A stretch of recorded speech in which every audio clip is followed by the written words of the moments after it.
Hello, kids! This is Teacher Jamesley. Today, we will learn about water transportation. Water transportation refers to movement of people or goods across bodies of water using various vessels. And here are the different water vessels.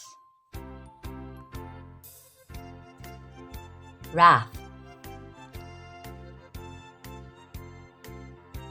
boat, jet scooter, ship,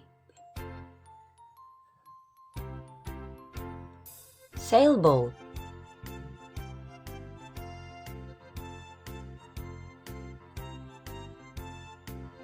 motorboat, speedboat, submarine, and yacht. Can you name it again? Are you ready?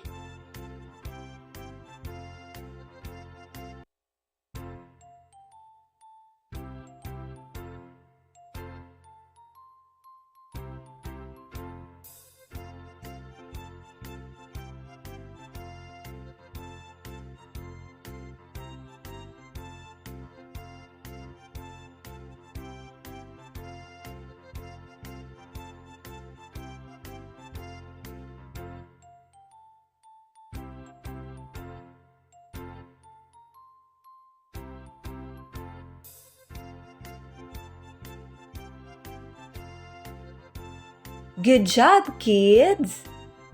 Do you want to learn more? See you on my next video. Bye-bye!